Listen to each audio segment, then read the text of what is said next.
আমরা এখানে আপনাদেরকে ব্রিফ করেছিলাম, পরে আমাদের একটা রাজনৈতিক কর্মসূচি বিক্ষোভ মিছিল করেছিলাম, জানাজাতে আমরা অংশগ্রহণ করেছিলাম, আপনারা জানেন। আমরা বলেছিলাম যে এর সাথে যারা সংশ্লিষ্ট তাদের ব্যাপারে বিধি অনুযায়ী ব্যবস্থা নেওয়া হোক। সরকারের পক্ষ থেকে, নির্বাচন কমিশনের পক্ষ থেকে টিএনও এবং ওসিকে প্রত্যাহারের কথা তারা বলেছেন।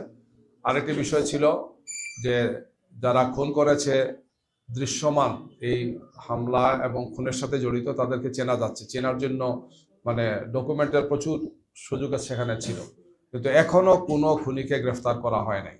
তো আমরা মানে জোর দাবি জানাচ্ছি যে এই সমস্ত চিহ্নিত খুনিদেরকে যদি গ্রেফতার করা না হয়, যে অস্ত্র দিয়ে তারা এই কাজটা করেছে সেগুলো যদি উদ্ধার না হয়, তাহলে জনমনে আতঙ্ক থাকবে, নির্বাচনের সুষ্ঠু সুন্দর পরিবেশ মারাত্মকভাবে বিঘ্নিত হবে এবং অবিলম্বে সেই খুনিদেরকে গ্রেফতার করে প্রশাসনকে, সরকারকে, নির্বাচন কমিশনকে প্রমাণ করতে হবে যে একটি সুন্দর, সুষ্ঠু, শান্তিপূর্ণ নির্বাচনের জন্য তারা যে প্রতিশ্রুতিবদ্ধ, আমরা সেটা প্রত্যাশা করব।